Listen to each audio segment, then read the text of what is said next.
So, hello and welcome to the Big Wrangle podcast.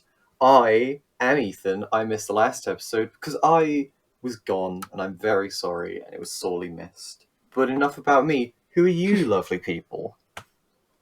Je m'appelle Kai. My microphone does funky things for some reason, and I'm Kai. We're being joined by 5 people in this call, and that's really cool. Their names are Gabby, Georgia, and Tommy. If you want to make noises to indicate who you are, then you should freaking do that. But it doesn't matter if you don't want to. Hello, I'm Georgia. Oh, hi Georgia. I like it when people don't leave me on red on the Skype call. Anyone else? You got 5 seconds. Well, Okay, well, well, that's mine. Tommy. yeah, Tommy Tommy made a go. noise. Tommy go. Tommy Tommy go. go. Gabby's microphone is muted, so she literally can't do that. So, but she's the only one who hasn't spoken, so you can work it out. Just do some thinking, man. I'm not doing all the work for you, lazy people. Okay, Disgusting. How dare we're you? freaking talking about freaking obesity, bro, and we're gonna solve it. Oh, hell yeah, dude. Let's solve obesity. Oh yeah. Right. Do people know what the government's been doing about obesity recently? Didn't they refuse, advertisement, or is it sale? So they've done 2 things, and they might be doing a third thing, but they're doing 2 things for now. The first thing is what you said, which is banning all junk food adverts before 9 p.m, which is not very controversial. The one that is a bit more controversial is that it doesn't sound very controversial, but what they're doing is they're banning. No, not banning. They're forcing basically all restaurants and cafes to have calorie counts on their menus. Okay. And that is an actual thing that is actually happening. It's all cafes with over 250 employees, so I'm guessing they're excluding like really basic startup ones that just have no idea. But basically, 99% of all cafes have to put calories on their menus, which is Okay. a bit of a pickle. Hello, Issy. She just joined. Hi. Right. So, hello. The thing that immediately comes to mind as far as why that's not very cool is that it kind of fucks with your head if you have an eating disorder. Yeah. Yeah, and it might also give you an eating disorder. So Yeah. what do people think about that rule and also just calorie counting in general as I a think thing? it's an issue and it should not happen because Hmm. calories, what is in a calorie is so different between other foods. 100 calories in chocolate is so different to 100 calories in avocado, and people need to realize that. Very true. Very true. I saw there's a video of someone who did a personal diary on how they, without changing much to do with they did basically they lost a fuck ton of weight and they barely increased the amount they exercised. They didn't count calories. In fact, physical food quantity barely changed. It went down a tiny bit, and because they did loads of research and calorie counting and diet information to do with calories is very old. It's the food pyramid is also very old, and all of this stuff, there's loads of new data that shows there are better ways to go about this, I think. I haven't read it myself. I'm going off a single half-hour YouTube video I watched, so I'm not the most educated person in the room. But, yeah, it could obviously lead to a lot of issues with eating disorders. I'm fine with it just being there, but, yeah, no, it shouldn't be a guaranteed or enforced thing. And as you said, definitely so many calories in chocolate is definitely different to so many calories in fruit. Yes. Very, very true. The consensus about it is that the government's doing one way which isn't very good, and it's not a very nice way of asking people to lose weight. It's basically just making putting certain categories of things as bad, and if you eat them, then you're going to feel bad, and that kind of thing. So kind of shaming you into eating it in a different way, as opposed to doing something like a suggestion was having a separate menu that's 10% off that's like really, really healthy stuff. And like it tells you what the nutritional benefits are, not just calories. Probably exclude calories from the thing, but just saying like this is high in protein or something as an alternative. I'm not sure how. Why not just grossly tax everything that has sugar in it? That'll definitely work. That's interesting. Do you think that's a good idea? Because Boris Johnson said that it was a bit of a nanny state. Yeah, I don't know. I don't know shit about economics. I only heard that some people get mad about that, so it was like a semi-joke, People genuinely suggest that. I guess it could work, because it's like the whole thing with, like, they try to stop people smoking, they just made it, like, more money. So there's more incentive to buy cheaper things. Yeah. Which is a reason why that, like, a lot of poorer people have diets, because it's cheaper to buy fast food than it is, like, buy their own ingredients. As well as less time consuming, so it does encourage when you're low on funds, unhealthy eating.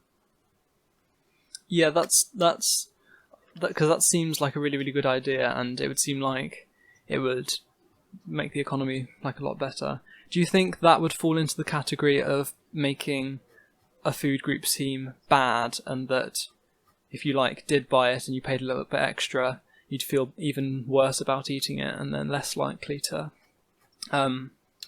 be productive about your weight? Yeah. I don't know, because sugar isn't really a food group. It's like a processed thing, and it's not like a carb or fat. Like the main food groups, it's not kind of like that. It's just kind of a chemically added thing. Yeah. I read a thing that it's like, oh, if we discovered sugar now, it would be like a class whatever drug, because of all the bad things it can do, which is fair enough. Yeah. It does cause a lot of problems, and is addictive. But yeah, no. It's stigmatizing any group of food. Whenever it comes to an eating disorder, it's always really sensitive, because everyone's brain handles it differently. And there's no blanket way of saying, like, oh, this has to be proof of eating disorder, because for some people, even looking at food is enough to set up or set off some event or domino effect in their brain, which could just fuck up, like, everything. Everything in moderation. Yeah, but having calories blatantly there does make it a lot easier for people to fall into the hole of obsessively counting calories. To circle back to that. Yeah. Because I guess calorie counting can be good for some people, but it's quite a small minority. And I think like with anything, shit's good in small packages. Don't overdo it. If you want to count calories and be like, oh, maybe I shouldn't have 35k calories in an hour, then that's fine. But, you know, I don't know. I think the daily calorie intake is like 2,000 and something. I eat too much chocolate. Do you think it could ever be a part people. of a healthy relationship with food, calorie counting? Anyone? Not long term. Definitely not long term. Yeah, Okay. no. A healthy relationship with food is just like Intuition.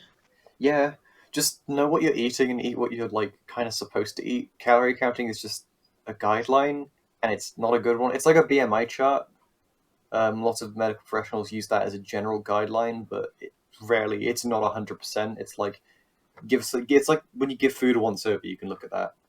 But if you're trying to get big health, then you do shit in detail and you roll big brain it. Best thing is just do research on like current modern like food science. There's people who go to school to do this, and they've released books and shit, and there's loads that you can read. There's online articles, there's diet plans. If you have the money, you can hire, a nutritionist and shit like that. That's like always going to be the best thing to do. Yeah. Very, very true. The thing that it always seems to come back to is the one big question, which is the one we did a poll on, which I thought was quite interesting. It's like, because you can increase certain foods' price, like bad foods, or you can decrease healthy foods. But it all comes down to the question, as far as like, is that necessary? And is it just like a waste of time and money, and that the only thing that's stopping you is that your mindset? So we asked the Instagram people, and 35% of people said that they agree that it's too expensive to eat healthily. So what do people think about I don't think it is expensive as long as you know how to cook. Like a lot of people think healthy food is just like bland, organic vegetables, which cost a lot. But there are definitely ways. Like rice is so cheap and potatoes, they're really, really cheap to buy. So I think people are thinking healthy foods are like the superfood powders that you put in like smoothies and stuff, which I do, but I don't buy them very often at all. But there are definitely ways to eat healthy without it being so expensive. Hmm. I know. To do with like tying in of how to decrease your carbon footprint is buy local foods. So like farmers markets and shit. I understand that like I can see where people come from with it being expensive. Like if you can't go out to places that sell fresh produce because they are either a farmers market or they're not in the main town center or they're not the corner shop or whatever. People who don't have enough money to travel will have great difficulty getting that, and oftentimes they won't have the time to. So they'll have to buy other things, and it will be more expensive for them to get cheaper food. But I think once you're above that bracket, it's probably the same. But since it's an issue for people still, yeah. Yeah. When I first heard about the question, it seemed like it was a really one, and there was an interesting statistic. I don't know exactly, but it's basically that like 100 calories of chips costs 2p, and 100 calories of broccoli is 50p, which was I'm just trying to think of what that actually means, but basically just like cheap food is like really because like cheaper food's higher energy. Yeah. So if your goal as yeah, if your like goal as a parent is like to keep your kids full, chips is going to be the cheapest way to do that rather than like steaming broccoli or something. Because like when I heard of that and made sense of it, it seems like that there are ways to eat relatively sustainably under not much budget. But what about time consuming? Because that's another thing. If you're like working 20 most of your day, and then you're too like drained of energy from all your work, from doing like multiple jobs or something, to like cook a full dinner, which might take a long time, and then you just dump in a ready meal because it's less energy and time. Do you think that's a thing that? I think it is definitely an issue, but it can. For example, you could also like prepare for example, if you've got a day off or a couple of days off, you could create big batches of food and then just freeze them, and then it would be the same effect but just with food that you've made. But yeah, I guess it depends if someone's really going to be committed, though I think it's definitely possible.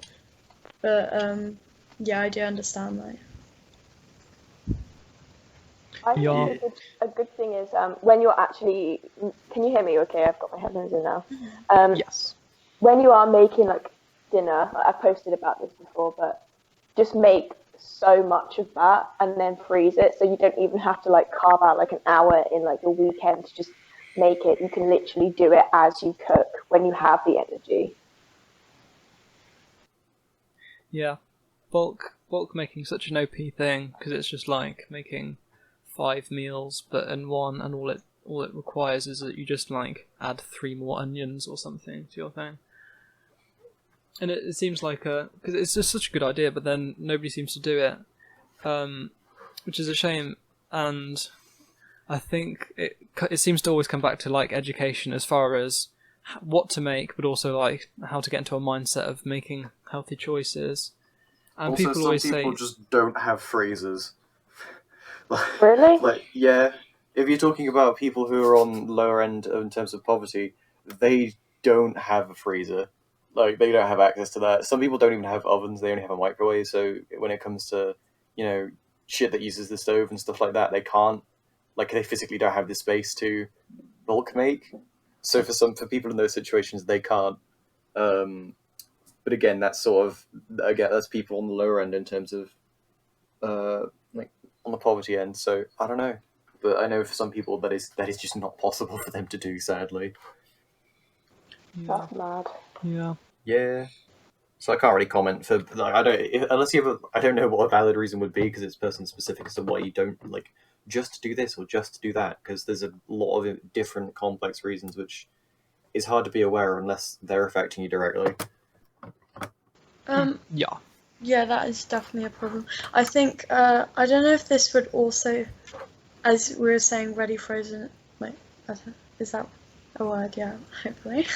In the before as well. So for unhealthy food as well. So it would actually be like the same thing, just so it doesn't really make a difference if they don't have a freezer. It doesn't make a difference whether it's like frozen, like, and it's not good because they wouldn't be able to freeze it in the first place. So then it would be a different kind of thing. So I guess they'd just like have to, but I don't know because like if they don't have a freezer, then they wouldn't be able to freeze the bad food either, like the unhealthy food either. I guess the thing about bad food is that typically it's got so many preservatives and salt in it that it just like doesn't.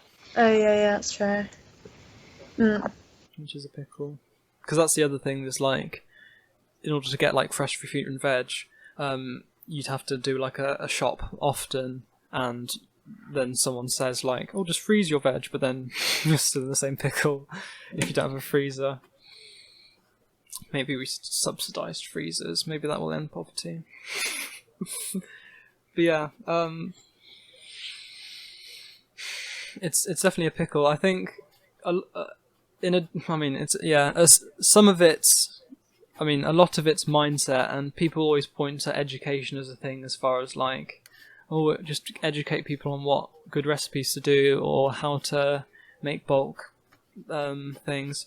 But then the reason that they're like not being done is because we get taught food tech and stuff and people don't do them. So because the reason that like there's a nanny state or people like intervening is because people aren't doing stuff, and there's like a fine line between like the government intervening and forcing you to eat healthy and you voluntarily and autonomously eating healthy. So what's a good way of like, because you basically want people to have a healthy food mindset, but sometimes people just don't, and it's kind of often hard to get people to have one. So I don't know what people would suggest as a way to do that, because I mean that's what the government's doing. They're like, people aren't eating healthily, so we're going to scare people into eating healthily. For example, like the whole scheme that's just been introduced by the government it's to protect the NHS.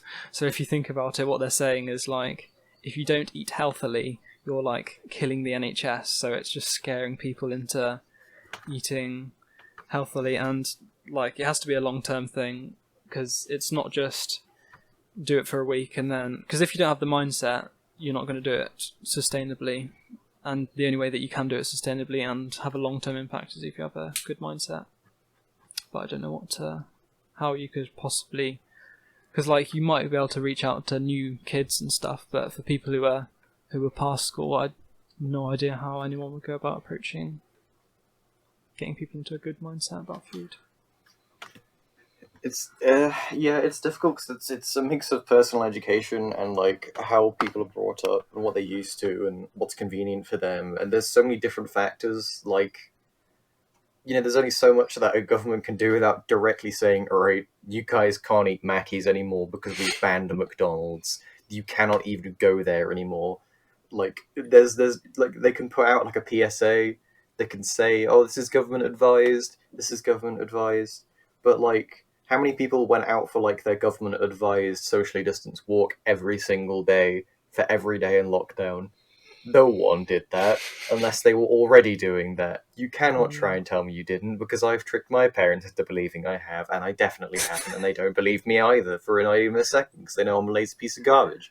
Like, they can give out advice, and you could know, yes, I should be doing that, but like it's a mix of so many factors that like unless you completely remove like the alternative, you can't guarantee it. There's no way you're ever going to guarantee it. Like, people already know that, like, oh, if you eat unhealthily, you're going to be unhealthy.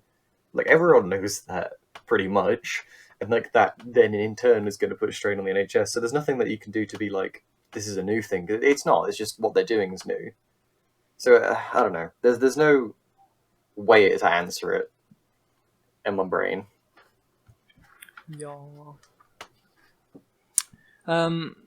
Because that's an interesting thing about, like, I can't remember what it was. I think it was if everyone in the UK lost like £5, then it would save the NHS 100 million.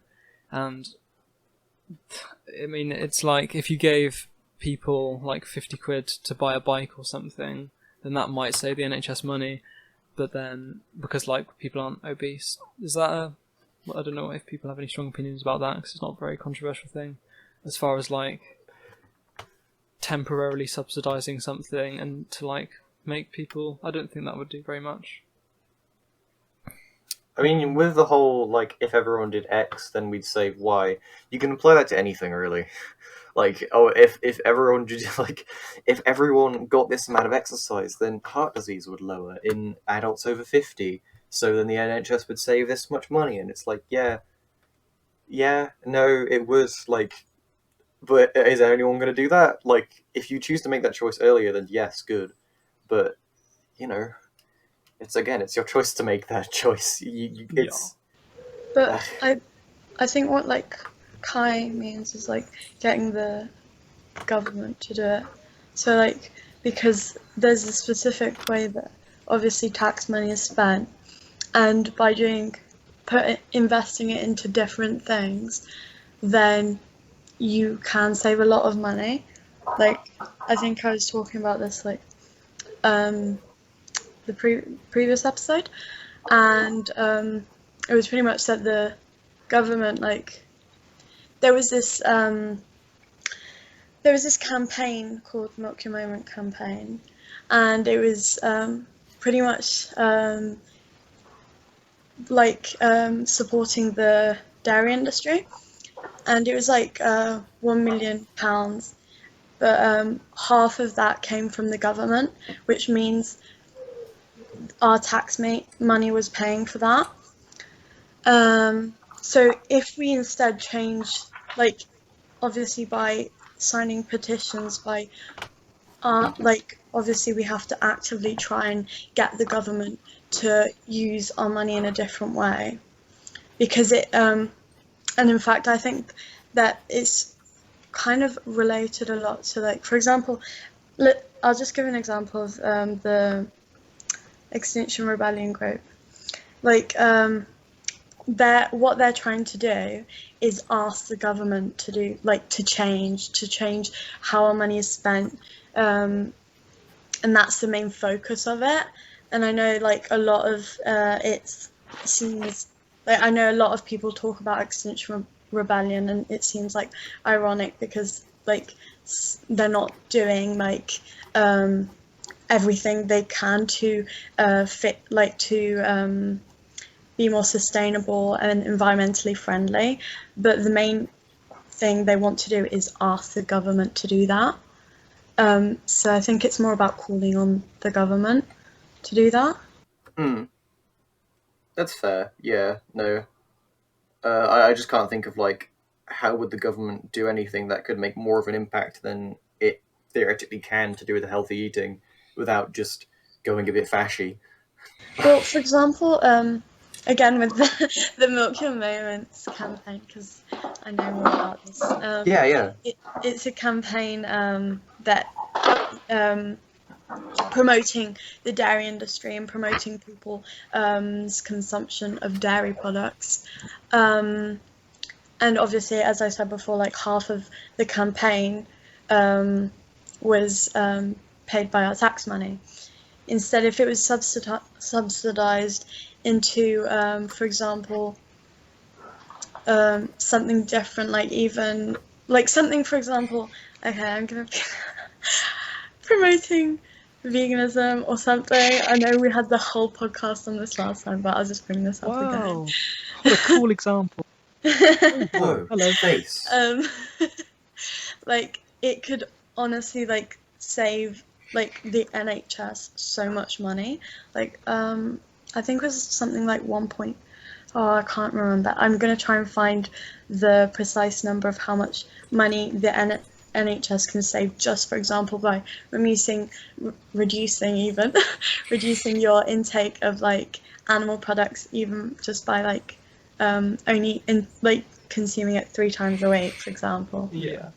Let me just. That is, yes, there's so much misinformation, and the fact Yeah. that government are doing that is absolutely awful. Like, I wouldn't want to blame them, but like they're fueling the obesity by doing Yeah. that. Oh my god. The problem with the government is that they literally only think about like how they can get more money, and Yeah. that's really their only interest. So True. yeah. Because money lets you do things, therefore money important and money go burr. Money do go there. I guess on the same kind of subject as the like how much should you intervene and also how you should intervene. There was something that I found a bit interesting when listening to some people's. I think it was people who like treat people with eating disorders. They were reviewing the new government's things, and the first thing that they said was that the word obese and like being morbidly obese, those are both really bad terms and toxic and stuff and not productive. And yeah, exactly.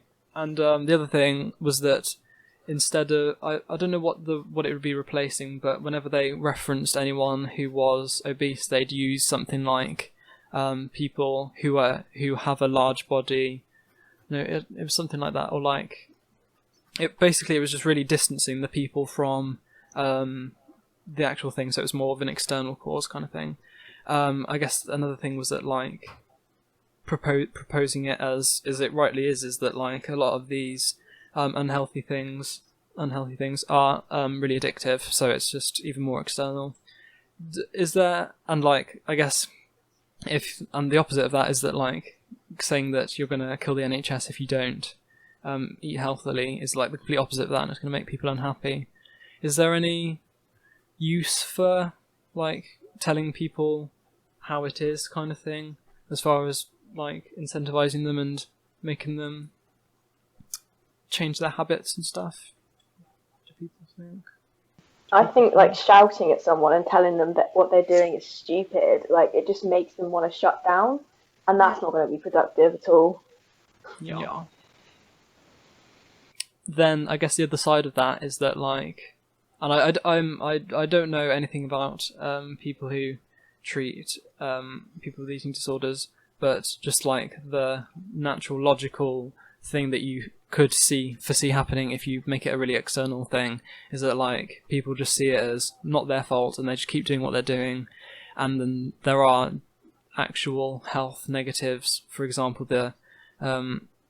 your increased risk and vulnerability to COVID, that kind of thing. So because there is a certain urgency to that kind of thing, and because if you distance the people from responsibility, it's going to make them feel a lot better and probably would encourage them to have a better mindset. But then it's on the other hand that like it is a time sensitive thing. I don't know if people think that there's like a justification for being a bit more intense about it, given some of the consequences. When it comes to like, I don't know, it's difficult because everyone's going to react to that differently. Like saying like, rather than saying like referring to you as you are an obese person, you refer to them as large or some soften the term or like something to distance yourself from it. Some people like, you know, it's like some people will take it one way, some people will take it another way, and it's good and bad for those people, and you can't like change how those people are going to react to certain things. It's just how they react. Like, you know, sometimes you give someone criticism on something they made, you know, constructive criticism, you're not like being an ass about it. And sometimes, like, you know, depending on like, you know, personally, depending on my mood, I may be like, hey, thanks for that, or try and fix that, or I'll keep that in mind for next time, or oh, I wonder how to fix that. And other days I'll feel like, oh, now it's garbage and I hate myself. And it's you know, it's mood dependent. And so for some people, saying like you are obese, they'll be like, oh fuck, wait, shit, yeah, I am, and like that'll be a kick in the ass. Other people, they'll be like, yeah, I already know, and other people will be like, what? No, I'm not, and then they'll get sad about it, and then if they eat to cope with things, which is a kind of common reason, then they'll go do that, and that will just make the problem worse. So there's like a sort of balance of like, it's good, it's also bad, and it's just people are different, and there's no one blanket way, which makes things awkward. So god damn it, why can't we all be exactly the same? Make problems easier to solve, people, please. I mean, I wouldn't like a world where everyone's the same, but Oh god, no, same. It would be terrible, but theoretically it would be wonderful. yeah, I get you. We did do a poll about this, I just remembered. 67% of people think it's productive for schools to portray obesity as bad and dangerous, which is a bit more of an extreme thing. Because do people think it's productive to like even state there are like genuine health impacts of being obese, or is that too much? Because it's definitely like person dependent, but for like a broad government policy kind of thing, is it a good idea to like inform people that there are actual risks and impacts? I mean, as That's quite a a minimal kid, thing saying as a that. kid, you like absorb a lot of information that you're given by people around you. So I think even mentioning the term of weight is kind of damaging, because they could take that with them and be like, oh my gosh, I'm actually scared of food because I don't want to be obese, and then like they just don't eat really. Yeah. So they could take that really bad. So I think we just need to educate them on nutrition rather than saying don't be fat. Yeah. What was that? What was that last thing that you said? Sorry. I think they need to educate them on nutrition and like what is healthy eating, rather than saying don't be fat, you'll die. Yeah. It's usually a pretty good strat to just not scare the shit out of children. Yeah. Yeah. Is there any place in a productive society for things that like could be interpreted as categorizing a certain group of foods as bad, for example, increasing their price or not advertising them? Is there any place for that kind of stuff that's a bit less in your face, in your opinion? I don't know. I guess if like a food comes with danger like attached to it, like fucking that 'Cause, really like, cigarettes specific do. sushi, yeah, that really specific sushi that needs to be prepared really well, otherwise you die. Like, and also just really spicy food, like that shit comes with warnings. So I don't see a problem with it, like generally becoming like a known thing. But I guess that's like the extreme end, so it makes sense. Like this shit can kill you if you eat one of it. Rather than if you eat one of these regularly every day, you will start developing problems. Yes. So, I don't know, it's difficult to have like a blatant warning on those things, because we already kind of have that in place. So making it more obvious, it is difficult to say what would happen, because it hasn't happened yet. Yeah, that's true. I think like also to do with like children and stuff. I think it should, like parents go to those like parenting things for new parents or whatever. Yeah. Maybe it could be like part of that, like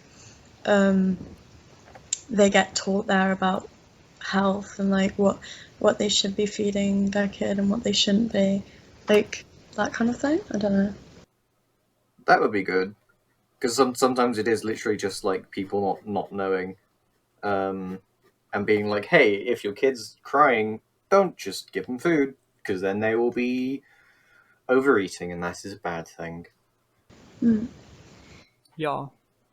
That's an interesting thing, because like I mean that I don't know, like I'm guessing it's probably advised but just not at all compulsory or like urged, but because that's a thing, like if you forcibly tell parents what's good and bad and then it's up to the parents as to whether they force that on their kids, it's a little bit less fashy on the kids themselves, but then it might be beneficial. Do you think, is there any place for like forcing parents to, almost like a driving test kind of thing with kids, like doing some sort of thing like that where they have to demonstrate some sort of like economic stability or anything like that in order to have kids. Is that a bit too fashy?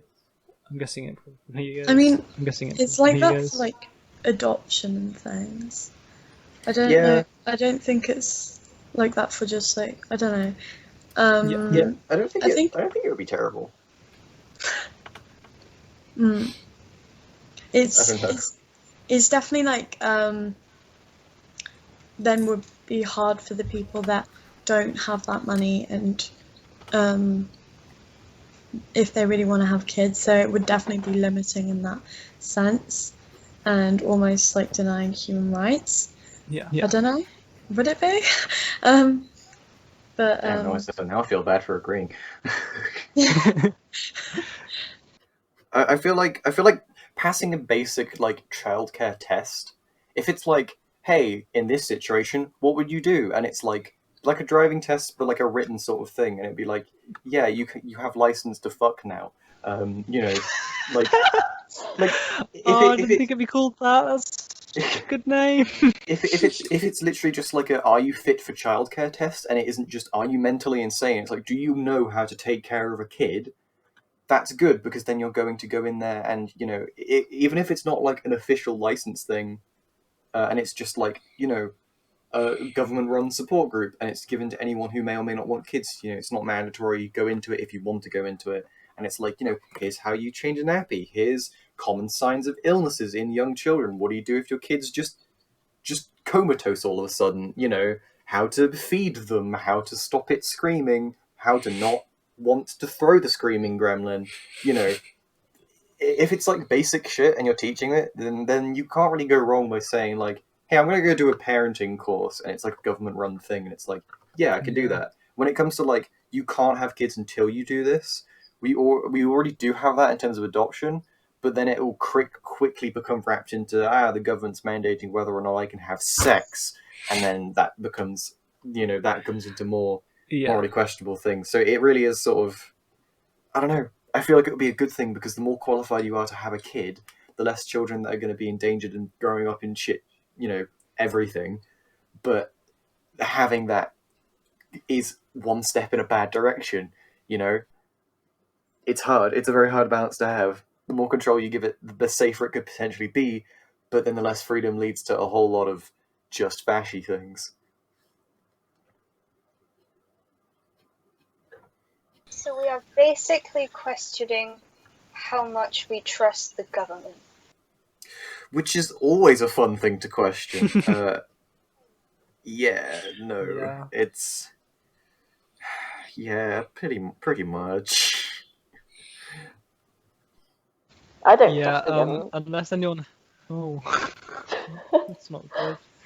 It's good if you do, but, like, I understand why you wouldn't. They haven't really been doing the best job all the time forever, so... I'm laughing because the next topic that I wrote down as being the most popular one is the one about, like, the report. Do we trust the government? Well, no, it was how like Russia has been interfering with the government's elections and things. Yeah, Russia's So weird. Why is having that a lot of big? interference. Right. And unless anyone has anything else they'd like to say about the previous topic, then we'll talk about the government even more. Right. Does anyone know about what the Russia report is? If anyone's heard of it, what it tells you about? Released quite recently.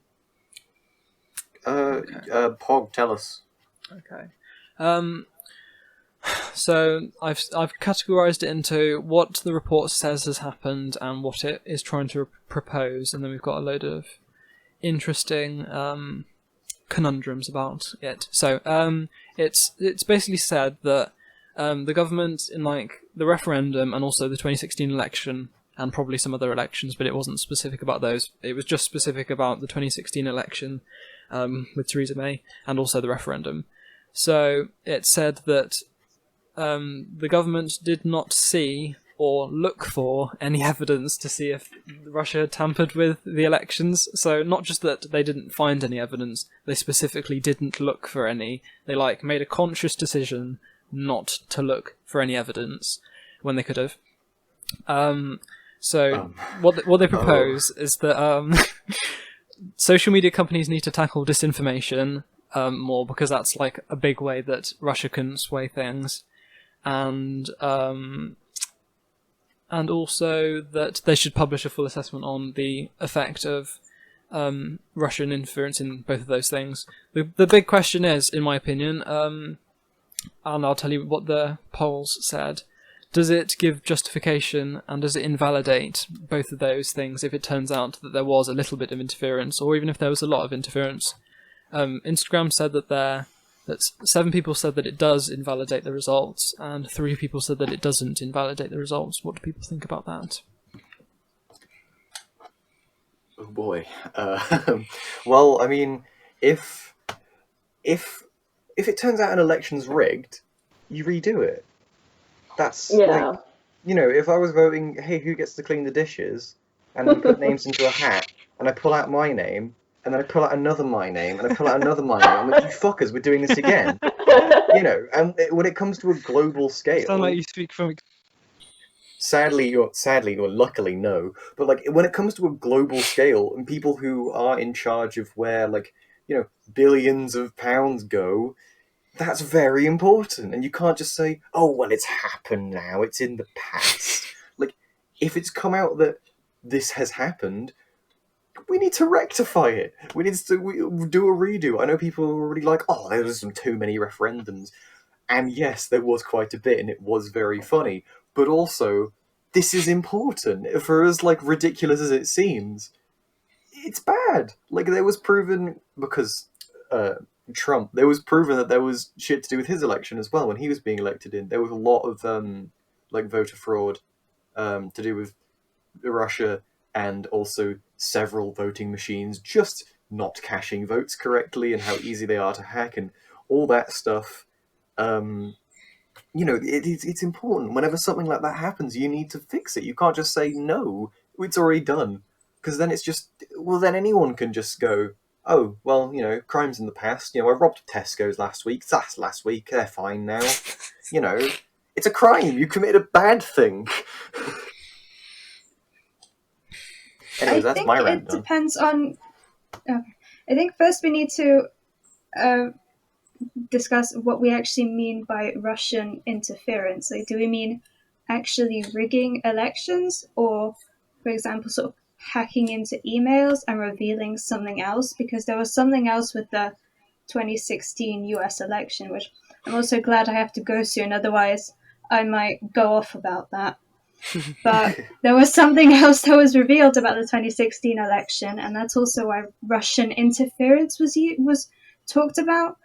But it's sort of being used interchangeably between this idea of just hacking into emails, or rigging. So I think that's something we need to separate, because, for example, if they just sort of hacked into emails and leaked them and revealed it was something else, then that's Russian interference. But they're not the ones that are actually doing anything as wrong as what was revealed. You know what I mean? Yeah. You make a very good point that I didn't consider. Yeah, no, just the buzzword interference. Well, I suppose when I'm talking about it, I'm talking about direct, not malicious, but direct sort of fucking turning it around. Not Russian interference could, it could just be someone posting on Facebook. I know what you mean. It's just that it's more for example, sort of politicians and that, they want to use a broader term to make things sound worse. That's you make a spicy point that I don't consider. That distinction is very important. I don't know if they talked about the more malicious one about literally just rigging voting machines and things. The one that they did talk about a little bit more was social media as far as spreading disinformation. So, for example, with Brexit, there was the bus that had a load of lies on it, apparently.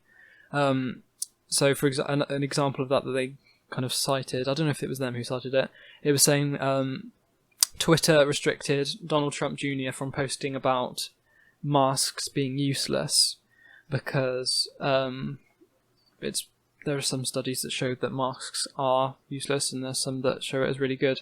But then that's a bit of a pickle, because there are genuinely some studies that show that they're not very good, because like you're touching your face even more than you otherwise would, and then there are some studies that show that it is good. So it's kind of a bit idealistic, I'd say, to ask social media companies to just ban all misinformation or disinformation. Disinformation is misinformation that's been like deliberately spread. I wonder, like, is that just completely unachievable when sometimes the misinformation is literally just the only way to prove that it's not true is to like do another study on it that's like really fair and stuff, because one study just simply says that it is the case. Just something on masks and about the report. Sorry, it's just something interesting. Is that even if they don't totally stop COVID-19, I was reading something. I mean, it was from The Guardian. I think it was someone's opinion piece or something. But even if they don't fully stop COVID, they might at least reduce how much you take in, and also reduce any other viruses or other things, infections that you can take in. So even if it's that, oh, they don't stop COVID, even if they reduce the amount, that's still something. And we're literally grasping at anything at this point to just try and reduce any sort of transmission. So that's just something to consider as well. Yeah. When it comes to social media companies can't do this, a mix of either conspiracy or just something that can't be proven. They have a lot of algorithms that they're yet to put into place for various reasons, and like you'd probably be surprised that like they probably already have like the ability to do that, like, or they're almost there. Obviously, I can't prove this because this is slightly conspiracy theory, but I know that they said like there were some things that were like, oh, we will censor pro this or pro that stuff, and the reason they didn't put it out is because it was censoring the quote-unquote wrong people. I think it was like Twitter had like a thing that censored like Nazi stuff or something like that, or like anything to do with that, and it just started censoring conservatives in America. And like the whole reason was that like it does work fine, and those were the only groups that it was like crossing over with. But that's like a mix of opinions and things. So I feel like they have a lot of capabilities, especially with the amount of information that social media companies have. So there is the potential that they are able to sort of like monitor this a lot better. But at the same time, there are also other companies which do a shit job of monitoring, like YouTube, because I had Minecraft porn come up in my recommended last night. Oh no! I don't. You clicked know on why. it anyway, but you were just surprised. Clicked on the channel and all of the videos were just Minecraft porn. Why is it in my recommended? Why? I didn't want to look at it. Why? Anyways, no. When you say with the stuff with the masks, then it comes into there are mixing studies and things like that. Yeah, there are a lot of pieces of misinformation where it comes onto a grey area, but for a lot of them, it's just sort of very obvious when it is not like a genuine this might not help, and it's just them parroting what someone said that they agree with because they don't want to wear a mask, which is like, oh, the virus is smaller than cotton, compared to this might be bad because it causes you to touch your face more, which is close to your eyes, which aren't covered, which then leads to you being infected more. And it's like, there is a clear difference between those two. One of them is an actual genuine argument, which I hadn't thought about until you mentioned it, and the other one is just what people scream because they don't want to wear a mask because the government told them to. But again, there are other scenarios which would make that distinction a lot harder. So yeah, you don't know until I guess a learning algorithm's made and put on Twitter or something to stop people from spouting garbage. Yeah. That to be very true, sir. And I guess they've been battling with this kind of, because they've got like 1 billion people on each of their social media things posting stuff, and there's just too much to get through, so it has to be a robot pretty much. And then there's things like hate speech is a bit more clear. I mean, it's still extremely vague. But things like that, where you kind of have to do external research rather than just looking through your rules and really being scrutinizing about them. So it's definitely a pickle. When it comes to like groups and shit, like there's so easy to use codes and things. Yeah, definitely. And there's no, yeah, no, I think it's like the whole thing of like, I think we mentioned this like a couple times ago. The dude who had a series of numbers in his name, which turned out to be used by Nazis. Yeah. And then there's like no map and map, which are just people who are paedophiles, but they're trying to use paedophilia as an LGBT thing. So they claim to be a map, which means a minor attracted person. I think that's changed again. Oh my god, really? Yes. Yeah, that was a thing. I don't know if people are still using it because they go by a lot of different things and they hop from one to the other when people start catching on. But that was a thing at one point. I think it still is a thing. It might again have gone to something else. But yeah, no, it's like, especially when it comes to codes and it's like vague, and they could be talking about how they hate the new Pokemon game, which is code for they hate black people somehow, and that's just come about. You know, it's really difficult. And there's no way that you can just blanket delete certain terms because, as they found out, whenever you try to set sense of words in a fucking video game lobby, people use words and symbols, and then they'll use symbols and symbols, and then they'll just use spaces, and then there's so many ways to get around a blanket word ban that you can't do that. Yeah. You'll be surprised how creative people get when they want to say the N-word on Xbox 360. You really are. They're just like. Oh yeah, I just learned that. I think it's. Sorry. There's like a certain Greek letter that I just found out is used by zoophiles in their profile. What files? There's, bestiality. People who fuck dogs. Zoophiles. Oh, okay. Yeah, it's like they put like a certain Greek letter in their profile. I just found out yesterday to sort of identify each other. So they fucking code shit. For as much as I like codes, I don't like it when it's hiding like people like that. I like fucking spooky codes that are like, oh, a secret message gives you treasure. I don't like ones that are like, oh, you found the secret symbol. I like to fuck kids. No.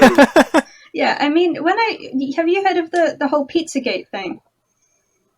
That sounds familiar, but please tell me. I'm scared.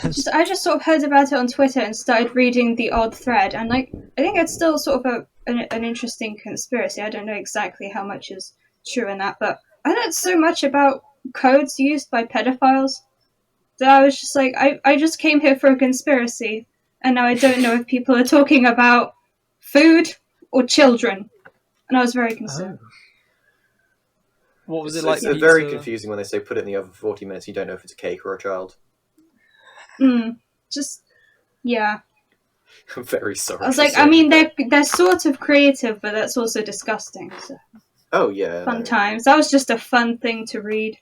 I just sort of ended up going into like 3 different Twitter threads. Just I was like, I don't have time for this, but here I am.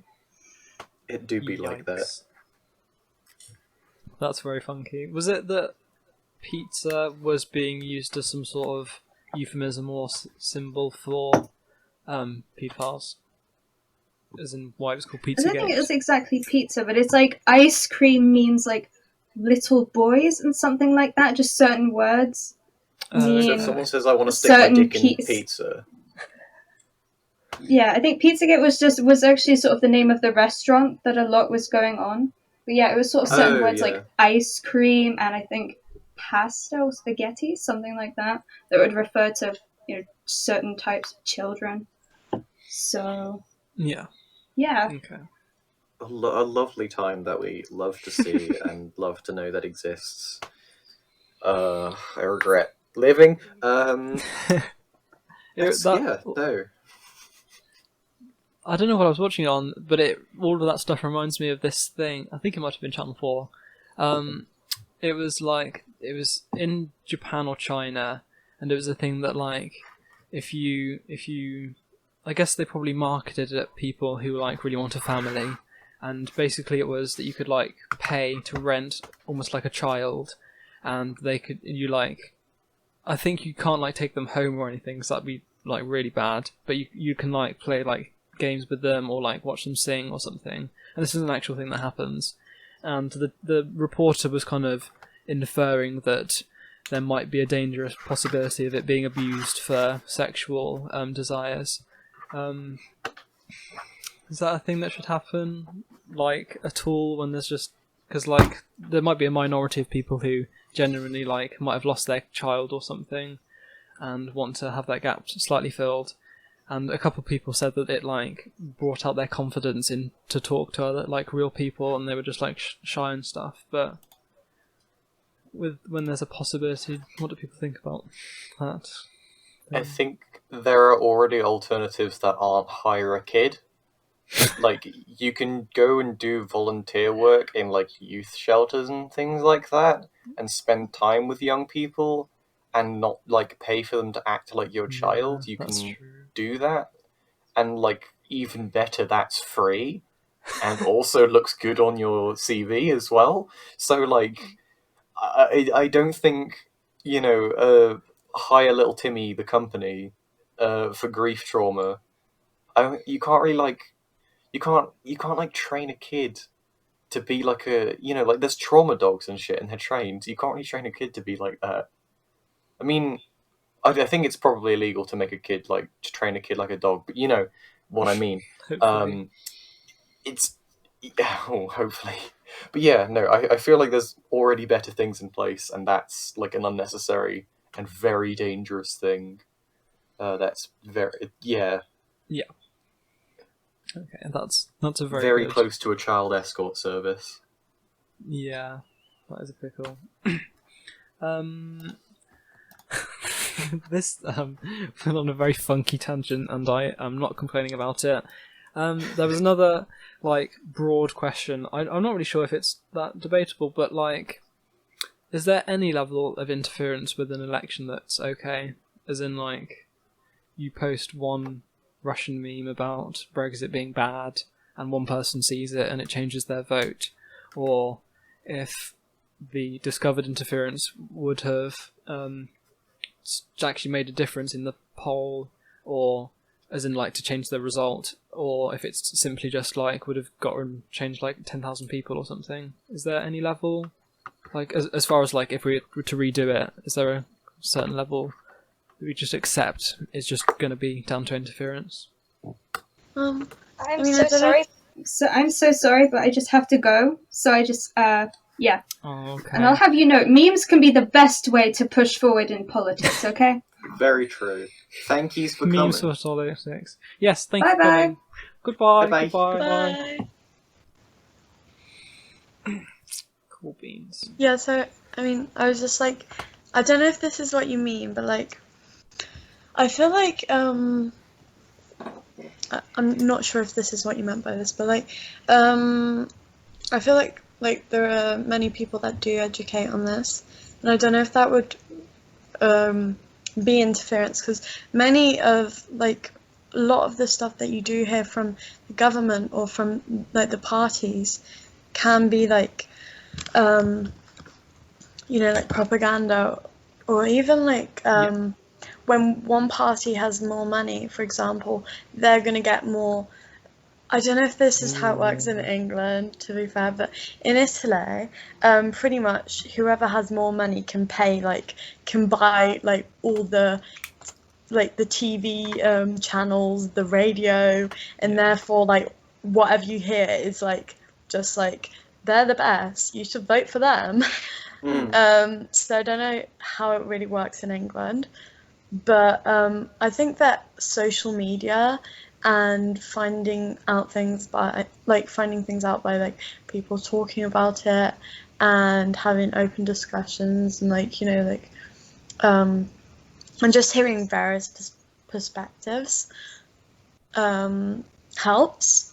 So I don't think it should not happen. I think it should definitely be encouraged to not only hear what you're hearing on the TV and things. Yeah. There is a difference between propaganda in terms of you should vote for us because we're cool, and that's a level of interference that's it's not interfering, you're persuading voters. But like Yeah. when it comes to, I've put my vote in and either it wasn't counted illegally or it just got changed without my permission. Anything that directly changes a vote after someone has made the decision, in an unlawful manner, that ain't Gucci. But if someone says we'll fund the NHS and someone says we'll just give you loads of money, and you're like, oh, I'm going for the money option, baby, that's like fine. Like that's just how voting for politicians works. It's the moment when like the votes are fudged, I guess, that ain't bad. So saying like using the term of like interference, like anything and everything, fucking posting Pepe with a badge on his head, that could be interference because it could change your opinion on it. So it's, I don't know. I feel like it's interference if it's happening after the fact, or if it's like unlawful. I guess I don't know. What do you mean Technically, after the fact? Like after someone coasts a vote, and then like before they're counted up, people interfere and do some switcheroos. Yeah, I see. That's what I mean. But it's because technically it is just anything that changes someone's mind is quote unquote interference. Yeah, technically anything anyone says is interference, so you can't just say no interference because technically you can't talk to anyone whenever voting happens. Would you say that your opinion on that extends to deliberately spread false information about things? False information is just bad, full stop. Like misinformation is just the not good, and it is usually done with if it's misinformation, like purposefully spread. Usually it's done with malicious intent, and that just ain't great. Pretty much anything done with malicious intent ain't good. Yeah. So that's like if you're saying, hey, if you vote the Green Party, they'll kill you. You're like, no, you can't say that. You can't say like, oh, you're a Lib Dem. You're gonna get nuked, mate. No, you can't. That's not right. That's not. I don't know. It's whenever it comes to misinformation bad and shouldn't be done. But obviously, I'm just being over pedantic with the whole word thing because my brain is apparently doing that today. No, I understand the point you're making. The specific thing that I was trying to go for as far as that question, and all of those other things that we talked about are really interesting as well. Say, for example, the finding of the Russia report that was saying like that the government should investigate. If it was found that a certain percentage of people saw fake advertisements or just fake statistics about a certain party or something, and they still, because it's obviously going to be mixed in with truthful stuff, and that's what's going to form their opinion, but is there any amount of falsehoods that would like mean that it's not okay if like everyone saw it, because that's probably what it's going to be. You can't really tell like how many people like switch parts. I don't think there's a way that you can say like unless it's like this misinformation has at least reached like, if it was found in multiple different places and those places, like say the internet, and it was like this page was loaded X amount of times and it was a lot, and it's like it's guaranteed that this misinformation has been exposed to so many people.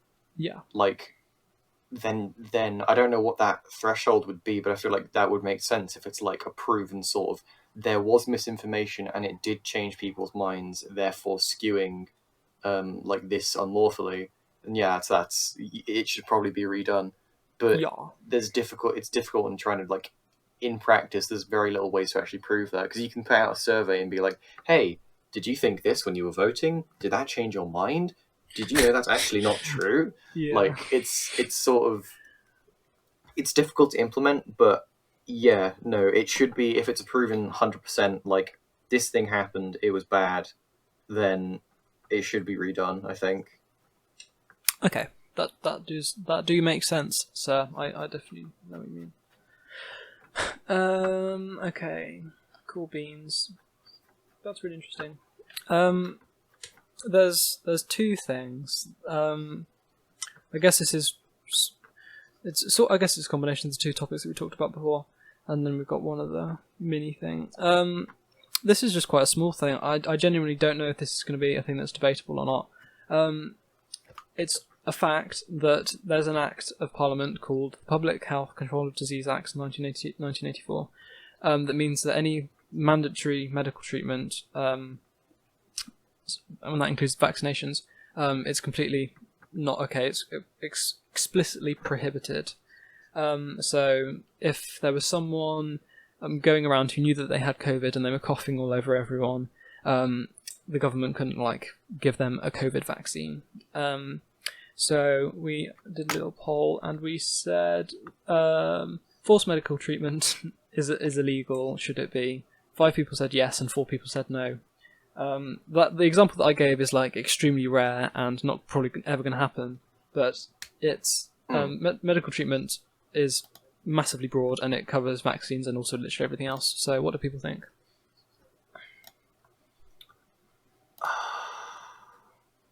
Don't know. Why do topics have to be hard? Make me think. Yeah, because it's I feel like it should be able, if it's guaranteed for people's safety, for the safety of the person, of the individual, and the individuals around them, it should be necessary because you're doing that to save lives. That's the whole reason we have emergency services. That's the whole reason we have so many fucking laws. So if an act is going to be made that just saves lives, and people are consciously not doing that, then making it so they have to do that is a good thing. But using those general terms are dangerous because that it can easily come into the whole, oh, well, now we can just ban McDonald's because that kills people, So it's sort of, it's a very, it shouldn't, I don't know, it shouldn't be forced, but it should be so incredibly heavily recommended. But that doesn't change the fact that, the government you might not be able to arrest people for it or force them to get this, but that doesn't mean people can't exclude you and strong arm you into doing it. If you're the no mask no service, for instance, you can't come into shops without a mask. If the government didn't make that illegal, it could just be customer policy. It could be the store policy, and that's a privately owned building. You can't go in if you don't comply with their rules, and if you don't comply with their rules, you're trespassing. Ergo, they're breaking a different law. They can be arrested. So you could just do the same with I think it was in Switzerland. Children just weren't allowed to go to school if they weren't vaccinated. They just straight up weren't allowed. I think that was a government thing, but schools could make it so if your kid isn't vaccinated, he doesn't meet the requirements to come here, or he or she they can't go here because they aren't safe. And since that's not illegal, I don't think, at least, that's fine. So it doesn't need to be made mandatory.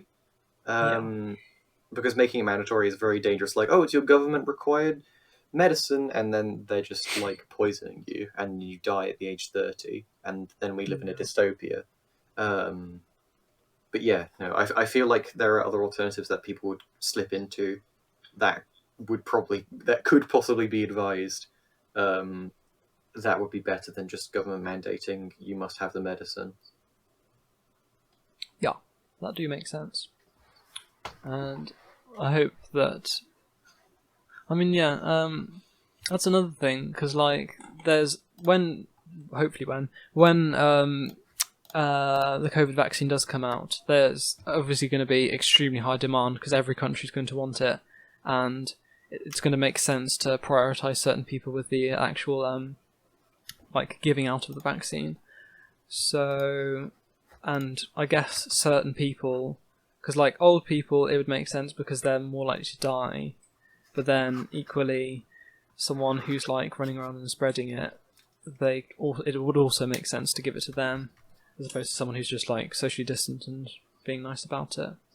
So I really don't know. And it's very similar, which is even spookier, and it's kind of a philosophical thing that a load of doctors just have to deal with, is that so there's only a certain amount of beds to treat people with COVID, and if you don't do this certain thing, when there was a limited amount of ventilators, just certain people won't get ventilators, and doctors just had to choose who would get a ventilator and who wouldn't. How do you go about doing that? This might be way too deep, and we've got a lot of other things that we can move on to, but I don't know if it's something that's you can think about on the spot about. What, like, when it comes down to, like, basically deciding, like, who lives, who dies, because there's just no way to save everyone? Yeah. I mean, in that scenario, it's literally a flip of the coin, you know? There's, like, what can you do? If there's two people who are exactly the same, theoretically, medically, and there's one ventilator and both of them need it, and there's no, like, this person has more chance to live without it than the other, you just flip a coin, man. Because that, like... like, it's hard because that's the thing that does happen, and that is hard, and there's no right answer. There's nothing that you can do, so what do? You have to act, but you can't, because you can't not act, because that's the worst option. So, I mean, God, imagine medical professionals having to deal with this every day. Yeah. Like, there's only so much they can do, despite how much they do. I don't know. Man, I don't know, that's heavy. Yeah, that's I was just thinking about dinner. Just sat here thinking about food, and you drop this fucking bomb. And I'm like, oh, okay, well, yeah, there are scenarios in which there are no right answer, and the only thing that you can do is work to offer more options later in similar scenarios, or ensure that those scenarios don't happen again. The only thing that can happen is, in this instance, medicine gets more money, and then there's enough beds everywhere. Yeah. But then it comes into everything else ever. So we'll just not talk about that. Yes. Yes, that's very true. We're going for about an hour and a half now. Have we got anything else we want to talk about, or is this sort of end of the line? Yeah. There was one thing that I was interested in that's on 4 of these 5 people's minds, and I think it's too small to like start off with in the next episode. So I'll briefly touch on it and hopefully. Hell yeah. Just what are people's thoughts about how they're doing the predicted grades in next week or whenever it is? Because in our group chat there was 2 sides. Yeah, but there was a conversation. I know Tommy had some opinions of it. I can't remember exactly what they were saying, and I haven't prepared any notes about this. Neither have I. I seem to remember it was like, well, actually, this is a genuine thing that I just genuinely don't know and probably should know. Was there a recent thing that said that like they're prioritizing your ALPS grades? They're like factoring that in a lot more than they originally were. Is that a thing that actually like is a thing now, or is that just completely something that I fabricated? I don't know shit, man. Yeah, no, they were posting a lot of sources and links in the chat, but I didn't read them because I was trying to go to bed, honestly, and people were just screaming at each other. But all I can say is, if it goes on like, a heavily mandated teacher-based review, the teacher knows the student, and as long as it's heavily monitored, so the teacher doesn't go, give them an A, and it's like actually. There are requirements they have to meet, and it's basically like grading a paper, but it's grading a student based on previous performance. That makes sense, because not only is the workload spread out and not just done by one single body of people, it's also a lot more accurate because it's done by people who work closer to the students, understand how they work, understand the work they've done, and their potential, and, everything about it. If it's not done by that, and it's moved over to something else that's deemed less effective, like, I think they were talking about just doing it off a statistical model rather than listening to what the teacher said and just going off of, previous marks rather than in-class performance as well, then any moment where you're considering less information about the individual when you can consider more, which could affect their grades, good or bad, why are you doing that? Because if there's a way where you can get a more accurate picture of their grade, you should do the most accurate thing outside of just doing the test, which I still think is less accurate, but that's another argument. Yeah.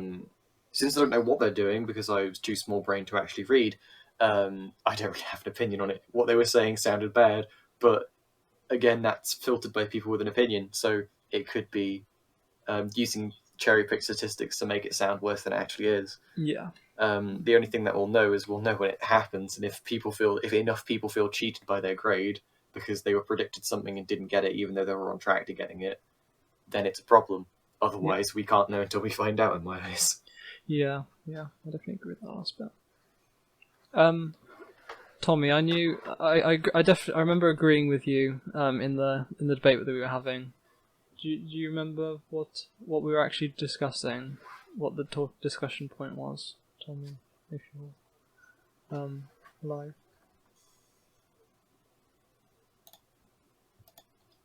We take the silence as no. Okay, fair enough. Yeah. What? Something to discuss next time, because then we'll probably have our grades by then. Yeah. Oh, so God. we'll have the turnout. That's true. Yeah, that is true. That's terrifying. And on that note, is that the last topic of the day? On that terrifying note for you, Kai? Excellent. Right. That's actually really spooky. Yeah. Spooky indeed. That was the Big Wrangle podcast. I thank you all for listening. Thank you all for joining. Anyone who was here, anyone who isn't here, who did join us throughout. If you want to shout yourselves out, go ahead. Yeah, if anyone has any shout outs. Otherwise, fucking Georgia Peck. Where, if I wanted to look at your Instagram or YouTube, how would I go about doing that? You would type in my username, but I haven't been very active on YouTube, but I've definitely been way more active on Instagram. So you type in my name, which is Georgia Rose, but the second G is a Q. Pog. And of course, we'll have links to all of this, as well as other formats of the podcast in descriptions on whatever website or software or whatever you're listening to us on. Issy, did you want to do? Because I remember you said a thing last time. Would you like me to ask you where I can find you? No, I mean, yeah, it's Instagram. I definitely also recommend George's Instagram because it's pretty awesome. Oh, like, so many good, honestly, so so interesting as well. It is very. But woke, yeah, mine's just pardon. It is very woke, to be fair. George's Instagram. Yeah, literally. But mine's just at dreamy.avocado with 3 I's. Oh. Yeah. Yeah. Cool beans. Yeah, as Ethan said, the link's in the description. Tommy's OnlyFans account will also be in the description, but that's paid view, so. Yeah, sadly. Yeah. Bye bye, listeners. Yeah. Love Thanks you. for listening. See ya. Bye bye.